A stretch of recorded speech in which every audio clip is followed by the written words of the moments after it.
नमस्कार दोस्तों, awareness study centre में आपका स्वागत है और मैं आशा करता हूं कि आप सभी स्वस्थ और तंदुरुस्त होंगे। ठीक है, तो इसी के साथ हम आज अपना टॉपिक स्टार्ट करते हैं, वर्गमूल और घनमूल, square root and cube root. ठीक है, देखो हमारे को क्या है, वर्गमूल और घनमूल। देखो इसको, अब वर्गमूल और घनमूल, देखो इसको पता करने से पहले आपको सबसे पहले वर्ग और घन मतलब स्क्वायर और क्यूब। देखो स्क्वायर रूट और क्यूब रूट के अलावा जो स्क्वायर अलग चीज है, स्क्वायर अलग चीज है, क्यूब अलग चीज है, क्यूब अलग चीज है।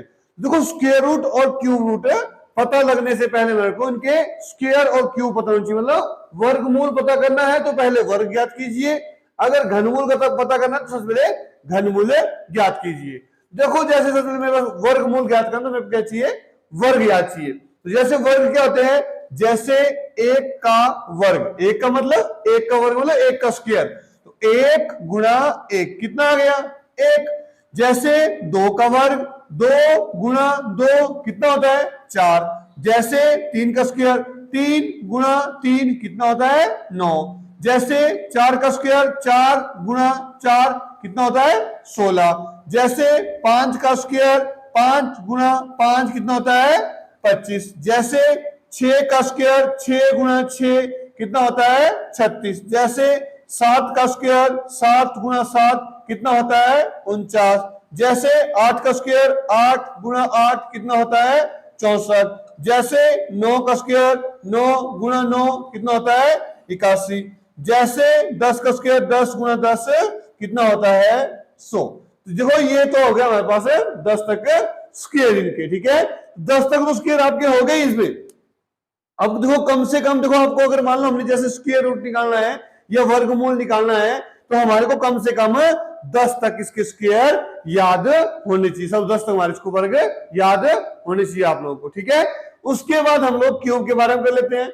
जैसे एक का क्यूब आ गया, ठीक है, तो एक का क्यूब का मतलब क्या हो गया, एक गुणा एक गुणा एक, एक गुणा एक गुणा कितना होता है, एक। जैसे दो का क्यूब, दो गुणा दो गुणा दो, दो दो चार, चार दुए 8। जैसे तीन का क्यूब, तीन गुणा तीन गुणा तीन, तीन तीन नौ 27। जैसे चार का क्यूब, चार गुणा चार गुणा चार, चार चौके 16 चौके 64।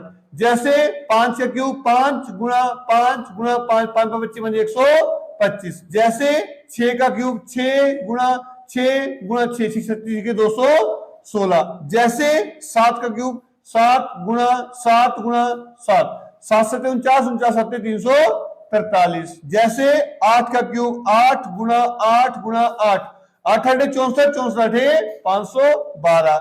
जैसे 9 का क्यूब, 9 गुणा 9 गुणा 9, 9 ना 81, 81 ना 729। जैसे 10 का क्यूब, 10 गुणा 10 गुणा 10 कितना आ गया, 1000। देखो आपको कम से कम 10 तक स्क्वायर याद होना चाहिए और कम से कम 10 तक क्यूब भी याद होना चाहिए, तो तभी हम लोग स्क्वायर रूट और क्यूब रूट, वर्गमूल और घनमूल हम लोग निकाल सकते हैं। देखो वर्ग निकालना तो आपको लग गया पता, इजी है बिल्कुल, कि 2 बार गुणा कर दो कहानी खत्म।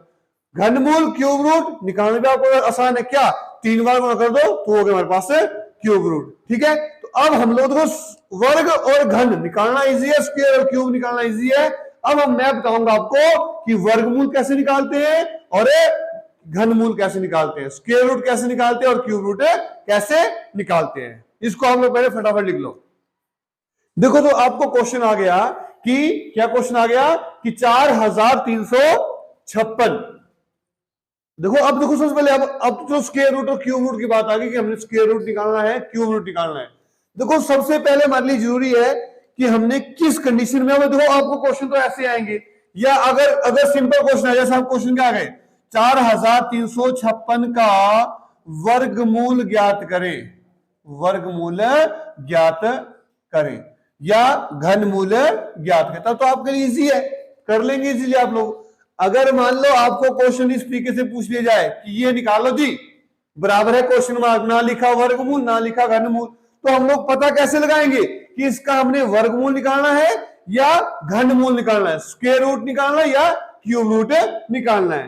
देखो अब इसकी पहचान करो कि स्क्वायर रूट की पहचान क्या है, क्यूब रूट की पहचान क्या है, मतलब वर्गमूल की पहचान क्या है और घनमूल की पहचान क्या है। जैसे ये आ गया मेरे पास अंडर रूट एक्स, जैसे ये आ गया मेरे पास क्यूब रूट एक्स।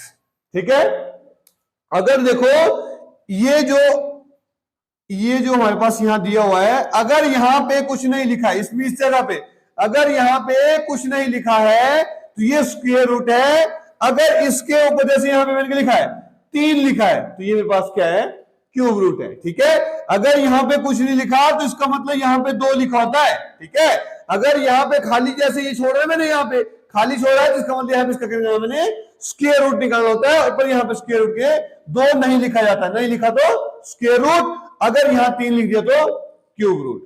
ठीक है, अब देखो एक बात और बच जाती है मेरे पास, जैसे अब हमारे पास ऐसा आ गया x3, ये आ गया जी। अब बच्चे इसमें कंफ्यूज आएंगे, सर हम इसमें क्यूब रूट निकालना, स्क्वायर रूट निकालना, तो मैं क्या बोल रहा हूं, अगर इसके ऊपर 3 लिखा है तब तो आपके पास क्या है, ये क्यूब रूट है। अगर जैसे अब इस क्वेश्चन में है, इस क्वेश्चन में इसके ऊपर थोड़ा लिखा है, ये बाहर लिखा है, तो इसका मतलब ये है 3 गुना वर्गमूल x, 3 गुना रूट x। तो इसका विशेष ध्यान रखें कि हमने किस कंडीशन में स्क्वायर रूट निकालना है और किस कंडीशन में क्यूब रूट निकालना चाहिए, हमारे लिए बहुत ज्यादा जरूरी है। अगर सिंपल क्वेश्चन है तो कोई दिक्कत नहीं है, पर अगर ऐसे क्वेश्चन पूछ लिया जाए, क्वेश्चन आपको मैक्सिमम ऐसे पूछ जाएंगे, यहाँ पे या तो ऐसे लिखा जाएगा या तो यहाँ पे जैसे ये लिखा जाएगा इस तरीके से। अगर 3 लिख दिया तो क्यूब रूट है, अगर कुछ नहीं लिखा तो स्क्वायर रूट है, इसका विशेष ध्यान रखें। ठीक है, तो इसको अब क्वेश्चन में बताता हूं कि हमने स्क्वायर रूट कैसे सोल्व करना है। ठीक है, देखो अब आपको लग गया पता कि हमने किस कंडीशन में स्क्वायर रूट निकालना और किस कंडीशन में क्यूब रूट निकालना। देखो अब इसके ऊपर यहां पे कुछ नहीं लिखा है, कुछ नहीं लिखा तो इसका मतलब मैंने कहा आपको यहाँ पे क्या लिखा होता है, यहाँ पे 2 लिखा होता है, तो 2 मतलब इसका हमने क्या निकालना, स्क्वायर रूट, वर्गमूल निकालना होता है हमने इसमें। ठीक है, देखो इसका वर्गमूल कैसे निकालते हैं, देखो वर्गमूल निकालने की मैं आपको 3 मेथड बताऊंगा।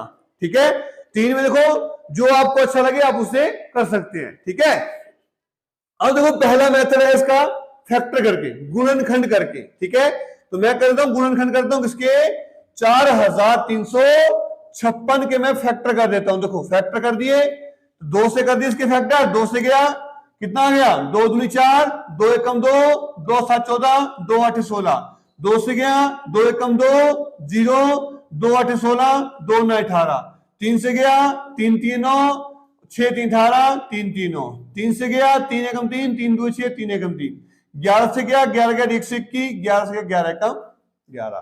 देखो 4356 मेरे पास के फैक्टर मेरे पास क्या आ गए, ये है इसके फैक्टर, 2 गुना 2 गुना 3 गुना 3 गुना 11 गुना 11 हमारे पास है इसके फैक्टर आ गए। तो लिख देता हूं फैक्टर को, क्या आ गया फैक्टर, 2 गुना 2 गुना 3 गुना 3 गुना 11 गुना 11। देखो अब चाहे मैं, देखो एक बात ध्यान आपने, चाहे मैं 4356 लिखूं, ठीक है, चाहे मैं 4356 लिखूं, चाहे 2 गुना 2 गुना 3 गुना 3 गुना 11 गुना 11 लिखूं, एक ही बात है, कोई अलग बात नहीं है, दोनों एक बात है, सेम सेम। ठीक है, अब देखो मैं आपको क्या बताया, अब मैंने आपको बताया कि इसमें करना क्या, कितने, देखो यहाँ पे कुछ नहीं लिखा होता, यहाँ पे क्या लिखा होता है, यहाँ पे 2 लिखा होता है। जैसे यहाँ पे मैंने बोला कुछ नहीं लिखा, इसका मतलब यहाँ पे 2 होगा जी, पर 2 यहाँ पे नहीं लिखा जाता है, तो मतलब इसमें 2 है, यहाँ पे 2 का मतलब कि 2 का जोड़ा हमने बाहर निकालना है। जैसे 2 2 थे 1 2 बाहर, जैसे 2 3 थे 1 3 बाहर, जैसे 2 11 थे तो 1 11 बाहर। ठीक है, जैसे 2 2 थे तो उनमें से अगर मैंने 2 निकाल दिया तो इसके 2 का स्क्वायर रूट खत्म हो गया। जैसे 2 3 थे 1 3 बार निकाल तो 3 का वर्गमूल खत्म हो गया। 2 11 थे 1 11 बार निकाल तो वर्गमूल खत्म हो गया। अब कई बच्चे बोलते हैं कि सर अगर मान लो यहाँ पे 1 और 11 बच जाता, ठीक है, ऐसा हमारे पास कुछ नहीं बचा भी, अगर मान लो बच्चे बोलते सर हमारे पास 1 और 11 बचा था, देखो ये जोड़ी जा रहे हैं निकल गया बाहर, जोड़ी जा रहे हैं निकल गया बाहर, जोड़ी जा रहे हैं निकल गया बाहर, ये सिंगल है तो ये सिंगल ही रहेगा, √11 तो √11 अंदर ही रहेगा ये। ठीक है, पर अभी हमारे पास क्वेश्चन में ये नहीं दिया है तो इसको फिलहाल हम नहीं करेंगे। ठीक है, ऐसे क्वेश्चन भी करेंगे हम, पर अभी पहले आपको बेसिक तरीका समझ लो, करते कैसे है, बस कर दो इसको। 2 गुना 3 कितना आ गया, 6 गुना 11, 11 6 कितना हो गया आपका 66, आपका आंसर आ गया बस फटाफट। ठीक है, लग गया आपको पता? तो इस क्वेश्चन को आप लोग फटाफट लिख लो। ठीक है, देखो इस क्वेश्चन को हमने सबसे पहले किससे फैक्टर करके गुणनखंड विधि से कर दिया। गुणनखंड विधि आपको देखो सबको आती भी होगी, ठीक है, और सबसे आसान मेथड भी यही है। बट हमारे पास कई बार क्वेश्चन ऐसे फंस जाते हैं कि जैसे अब देखो हम लोग ट्राई करते हैं तो इसमें को जो हमारे पास फैक्टर विधि होती है ये होती है अभाज्य संख्याओं से होती है दरअसल। ठीक है, तो हम लोग ट्राई करते हैं, 2 से ट्राई करते हैं, फिर 3 से ट्राई करते हैं, फिर 5 से ट्राई करते हैं, फिर 7 से ट्राई करते हैं, फिर 11 से ट्राई करते हैं, फिर 13 से ट्राई करते हैं, फिर 17 से ट्राई करते हैं, फिर ज्यादा हो जाए तो 19 से ट्राई कर देंगे, उससे ज्यादा हो जाए तो 23 से ट्राई करेंगे। पर अगर 23 से बड़ा कोई फैक्टर निकले तो फिर हम लोग अपने हाथ खड़े कर देते हैं कि भाई ये क्वेश्चन हमारे से नहीं होने वाला। जैसे 2 से तो फटाफट, 3 से फटाफट, 5 से फटाफट, 7 से फटाफट और 11 से फटाफट कर लेते हैं हम लोग। पर जैसे आगे स्पीड बढ़ती जाती है इसकी तो हमारी जो है हमारी स्पीड कम होती जाती है, हम लोग जो है हाथ खड़े करना शुरू कर देते हैं। तो वो मेथड तो अच्छा है, ऐसा नहीं है, पर आपको दोनों मेथड आने भी चाहिए। वो मेथड भी आना चाहिए। अब जो मैं आपको भाग मेथड बता रहा हूं वो भी आपको आना चाहिए, क्योंकि आगे क्वेश्चन ऐसे आएंगे, कई क्वेश्चन फैक्टर से निकलेंगे और कई क्वेश्चन हमारे पास भाग मेथड से निकलेंगे। तो दोनों मेथड आपको आने चाहिए। ठीक है, अब इस क्वेश्चन को भाग मेथड से करते हैं। देखो भाग में क्या होता है हमारे पास, डिवाइड में हमारे पास ऐसा होता था कि 2 संख्याएं दी होती थी, एक बाहर के लिए एक अंदर लिखे। जैसे एक हमारे पास क्या था, एक हमारे पास भाज्य होता था, एक हमारे पास भाजक होता था। ठीक है, पर अब इसमें क्या है हमारे पास, देखो मेथड वही है, भाग का ही है, पर क्या करना है इसमें हमारे पास एक ही संख्या दी जाती है जी। ठीक है, इसमें एक संख्या दी जाती है तो हमने अब बच्चे सोचेंगे सर एक संख्या से भाग कैसे करेंगे हम लोग। ठीक है, तो एक संख्या से भाग करने का तरीका हमारे पास ऐसा होता है कि ये तो ठीक है एक संख्या दी है, पर दूसरी संख्या किस संख्या से भाग करेंगे, तब करेंगे हम लोग स्क्वायर से भाग। जैसे कोई स्क्वायर होगा उससे भाग करेंगे हम लोग, तो क्योंकि हमें स्क्वायर रूट निकालना है तो उससे भाग करेंगे। तो इस टाइप के क्वेश्चन करने के लिए आपने सबसे पहला काम होता है इनके 2-2 के जोड़े बनाने हैं। जैसे कोई संख्या दी है उनके जोड़े बनाने, पर जोड़े बनाने कहां से, लास्ट से जोड़े बनाने आपने। जैसे ये जोड़ा बन गया और ये जोड़ा बन गया। चलिए, तो मेरी संख्या ऐसी थी, जैसे मेरी संख्या कोई ऐसी होती 2 6 4 3 2 5, ये कोई हमारे पास अपनी मर्जी से संख्या दी थी मैंने, ये हमारे पास एक संख्या दी है। अब बोलेंगे कि इसमें जोड़े बनाओ, तो जोड़े में मतलब कहां सबसे पहला काम क्या होगा, देखो स्क्वायर रूट अगर आपने भाग मेथड से निकालना है तो सबसे पहला काम आपका होगा जोड़े बनाना। तो जोड़े कहां से बनेंगे, लास्ट से। ये जोड़ा बना दिया, ये जोड़ा बना दिया, ये जोड़ा बना दिया। अब ये सिंगल बच गया, अगर मैं आगे 0 लिख दूं तो ये भी क्या मेरे पास जोड़ा बन गया। तो चाहे मैं यहाँ पे 0 लिखूं चाहे ना लिखूं, वैल्यू में कोई फर्क नहीं पड़ रहा है। अब जैसे अगर आप लोग मान लो आगे से जोड़ना, जैसे ये संख्या लेता हूं मैं, ये संख्या लिख दी मैंने, अब हम लोग आगे से जोड़ना, तो ये जोड़ा बन गया, ये जोड़ा बन गया, ये जोड़ा बन गया, सिंगल बचा। अगर मैं यहाँ 0 लगा, ये जोड़ा बन गया, जोड़ा बन गया, पर वैल्यू क्या है, वैल्यू पूरी चेंज होगी। ठीक है, तो इसलिए जोड़े कहां से बनाना, आपने लास्ट से जोड़े बनाना स्टार्ट करने हैं। ठीक है, तो ये आपका क्वेश्चन करते हैं, चलो जोड़े बनाने लग गया आपको पता। तो ये जोड़े बनेंगे सर कहां से, लास्ट जोड़े हम लोग बनाएंगे। अब क्वेश्चन जैसे हम भाग करते हैं वही प्रोसेस है, भाग में हम क्या कर रहे हैं, 2 एक अंदर एक बार संख्या को भाग करते थे। अब इसमें आपने करना है बाहर हम निकलना है, स्क्वायर लेना है जैसे। ठीक है, जोड़ा बना दिया, जो सबसे पहले देखो भाग करने आगे से भाग कर दिया, 43 आ गया। तो 43 देखो 43 है, या तो 43 किसी का वर्ग, जो जैसे हम जो संख्या आएगी वो या तो किसी का वर्ग होनी चाहिए या तो उससे नजदीक वाला छोटा वर्ग लेना आपने। जैसे देखो 43 किसी का वर्ग, देखो 6 का वर्ग 36 है, 7 का वर्ग 49 है, 43 किसी का वर्ग नहीं है। ठीक है, अगर 43 किसी का वर्ग होता है हमने वही संख्या लेनी थी, पर यहाँ पे 43 किसी का वर्ग नहीं है हमारे पास। ठीक है, तो देखो 7 का वर्ग 49 ज्यादा हो जाएगा, तो मैंने बोला या तो इसके बराबर लो या तो इससे छोटा लेना है। तो छोटा क्या गया, 6 का स्क्वायर है 36, जो नजदीक वाला होगा।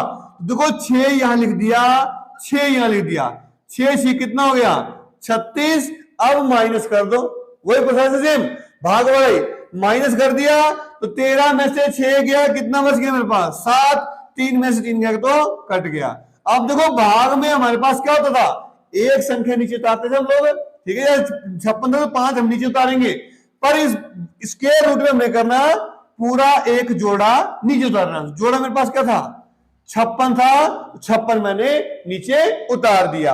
अब यहां तक तो सबको क्लियर है कि किया क्या हमने। अब यहां से थोड़ा स्टेप बढ़ जाएगा। स्टेप क्या बढ़ जाएगा, जो संख्या हमने ऊपर ली, ऊपर मैंने क्या लिया 6 लिया, इस 6 को इस संख्या से प्लस कर दो जी। तो 6 जब 6 कर दिए कितना आ गया हमारे पास 12 आ गया। ठीक है, यहां तक तो सबको इजीली समझ आ गया होगा कि यहां पे किया क्या हमने। 12 आ गए यहां पे। अब एक संख्या अब यहां पे फंस जाती है कि यार 12 तो हमारे पास आ गया, अब क्या हमने इस 12 से 756 को भाग करना है? नहीं, आपने करना है 12 तो हमारे पास ऑलरेडी आ चुका है। अब ऐसी संख्या लिखनी या तो 756 बन जाए या इससे कम आए। जैसे मैं ले लेता हूं 12 के साथ मैंने लिख देखो 7, देखो 12 पहले से था मेरे पास, 12 का मैंने 12 लिख दिया। अब 12 के साथ मैंने 7 लिखा और 7 से गुणा कर दी, तो 7 7 कितना हो गया 49, बच गया कितना 4, 7 दूनी कितना हो गया 14, 14 4 कितना हो गया 18, कितना बच गया 1, 7 7 और 1 8, कितना आ गया 890 आ गया। तो ये मेरे पास क्या आ गया, ज्यादा आ गया, ज्यादा आ गया। तो मैंने बोला या तो इसके बराबर लो या तो इससे कम लेना है। तो मैं कर दूंगा, देखो जैसे पहले मेरे पास कितना था 12 था, ठीक है, यहां मेरे को 12 था तो 12 लिख दिया, पहले मैंने क्या लिया 7, अब 7 से पहले क्या आता है तो मैं 6 ले लेता हूं जी। तो पहले 12 7 6 लिखा, 6 से गुणा किया। तो देखो इस बात का विशेष ध्यान रखना, जिस संख्या से आप गुणा कर रहे हैं पहले उस संख्या को 12, जैसे 12 हो तो 12, जैसे 13 हो जो संख्या यहां पे होगी ना उसके साथ पहले लिखो तब जा गुणा करना है। तो 6 6 कितना हो गया 36, बच गया 3, 6 2 कितना हो गया 12, 13 14 15, 15 का बच गया 5, बच गई 1, 6 कम 6 और 1 7, 756 आ गया। ये आ गया किससे गया 6 से, तो 6 यहां लिखा था, 6 यहां कितना आ गया 756 आ गया, कट गया पूरा पूरा। जैसे मान लो अभी नहीं कटता, जैसे मेरे पास आगे कोई और संख्या भी नहीं होती तब आपने क्या करना आगे। अब देखो मैंने ऊपर के लिया 6 लिया तो 126 में 6 कर दिया कितना आएगा 132। तो आगे प्रोसेस वही है। ठीक है, तो अगर आप लोगों को क्वेश्चन समझ आ गया तो इस क्वेश्चन को फटाफट कर लो। देखो अब देखो पहले किया हमने फैक्टर करके, दूसरा किया हमने भाग करके, अब करेंगे हम इस क्वेश्चन को थोड़ा शॉर्टकट से। ठीक है, शॉर्टकट से ऐसा होगा कि देखो अब सारे देखो जिनका परफेक्ट स्क्वायर रूट होगा, जिनका परफेक्ट स्क्वायर रूट होगा वो तो शॉर्टकट से निकल जाएंगे डायरेक्ट। ठीक है, पर जिनका शॉर्टकट परफेक्ट नहीं होगा, पॉइंटों में होगा तो पॉइंट वाला नहीं निकलता इस क्वेश्चन में शॉर्टकट से। ठीक है, तो जिसका परफेक्ट है वो निकल जाएगा। जैसे अब इस शॉर्टकट करेंगे कैसे, तो करने का तरीका ये है कि इसमें सबसे लास्ट संख्या देखो, सबसे लास्ट संख्या दी है मेरे पास 6 दी है, 6 दी है ना, तो हमने देखना कि 6 किसके किसके स्क्वायर में आती है। जैसे देखो 4 के स्क्वायर में 6 आया और दूसरा 6 के स्क्वायर में 6 आ रहा लास्ट में जी। ठीक है, लास्ट में 6 कब आएगा, या तो 4 का स्क्वायर होगा तब आएगा या तो 6 का स्क्वायर होगा तो तब आएगा। तो लास्ट संख्या या तो मेरे पास 4 आएगी या लास्ट संख्या मेरे पास 6 आएगी। 4 और 6 में से कुछ भी आ सकता है। इतना तो हमारे पास क्वेश्चन हो गया। ठीक है, अब पहला काम तो ये कर लिया हमने। अब दूसरा काम है, यहां पे मैंने बोला अगर ये कुछ नहीं लिखा तो यहां पे क्या लिखा होता है 2 लिखा होता है। तो 2 तो इसका मतलब लास्ट की 2 संख्याओं को आप लोग काट दो। जैसे अगर 3 लिखा है तो लास्ट की 3 संख्या को काट दो बस। ठीक है, तो काट दिया मैंने 56 काट दिया। ठीक है, तो अब 56 काट दिया तो मेरे पास कितना बच गया, ये 43 बच गया। तो अब ये देखो 43, देखो यहां से तो मेरे पास 4 और 6 निकल गया। अब जो मेरे पास बच गया 43 बच गया। तो अब 43 से छोटा वर्ग लूंगा मैं। जैसे 7 का वर्ग 49 ज्यादा हो गया, इससे 6 का वर्ग लूंगा मैं जी। ठीक है, तो क्या लूंगा मैं 6 का वर्ग कितना 36 दो, या तो इसके बराबर का वर्ग लो या इससे एक कम छोटा वर्ग लेना हमने। तो देखो 7 तो ज्यादा होगा तो 6 का स्क्वायर से छोटा होगा जी। तो ये 6 तो डायरेक्ट हमारे पास सीधे आ गया 6, ये स्क्वायर लेना हमने यहाँ पे, ये 6 तो डायरेक्ट नीचे आ गया। अब बात बचती है हमारे पास की यहां से हमने 4 लेना या यहां से हमने 6 लेना। ठीक है, तो इसके लिए आपने हमने करना होता है, जैसे यहाँ पे कितने का आ गया 6 का स्क्वायर आया ना मेरे पास, यहाँ पे 6 आ गया, 6 का स्क्वायर आया तो लिख दिया स्क्वायर में 6 लिख दिया। और 6 से अगली संख्या हमारे पास क्या आती है, तो 6 से अगली संख्या हमारे पास आती है 7। जैसे यहाँ पे 10 आता तो 10 से 10 गुणा 11, यहाँ पे 15 आता 15 गुणा 16, यहाँ पे 18 आता, 18 गुणा 19, मतलब जो संख्या यहाँ पे आएगी उससे अगली संख्या उसको गुणा कर दो, तो 7 कितना होगा मेरे पास 42 आ गया जी। बस क्वेश्चन कंप्लीट। 7 देखो यहाँ पे जो 6 आया उसको लिखो गुणा उससे अगली संख्या को, तो 6 गुणा 7 कर दी, कितना 7 के 42 आ गया। अगर ये संख्या इस संख्या से छोटी होगी तो छोटी संख्या 4 आपका नीचे आएगा। अगर ये संख्या इस संख्या से बड़ी होगी तो बड़ी संख्या 6 नीचे आएगा। मतलब यहां दो संख्या आएगी। अब देखो अगर ये छोटा हुआ तो छोटी संख्या अपनी यहां उतारनी, अगर ये बड़ा हुआ तो बड़ी संख्या अपनी यहां उतारनी। तो देखो 43 तो क्या है 42 से बड़ा है, तो मतलब ये संख्या हमारे पास क्या है बड़ी है, तो बड़ी संख्या यहां से होती है, बड़ी संख्या हमारे पास क्या आ गई 6, तो आपका आंसर कितना आंसर है डायरेक्ट 66 आपका आंसर आ गया। तो इस क्वेश्चन को भी आप लोग फटाफट कर लो। देखो दोस्तों मैं आशा करता हूं कि देखो जो आज हमने सिंपल वर्गमूल किया, सिंपल स्क्वायर रूट, अगली वीडियो हम सिंपल क्यूब रूट करेंगे, फिर आगे जाके स्क्वायर रूट के कुछ अन्य क्वेश्चन करेंगे, क्यूब रूट के कुछ अन्य क्वेश्चन करेंगे, फिर स्क्वायर रूट और क्यूब रूट को कंबाइन करेंगे। ठीक है, तो वो आगे चलेंगे हमारे पास अभी वीडियो में, पर आज की वीडियो में हम सिंपल वर्गमूल किया हुआ है। ठीक है, तो वर्गमूल आपको मैं आशा करता हूं कि आपको मैंने वर्गमूल जो समझाया वो आपको अच्छे से समझ आया होगा। अगर किसी को कोई डाउट होगा तो कमेंट बॉक्स में इसका जवाब मांगना, मैं आपको उसका जवाब पकड़ दूंगा। ठीक है, इसी के साथ धन्यवाद।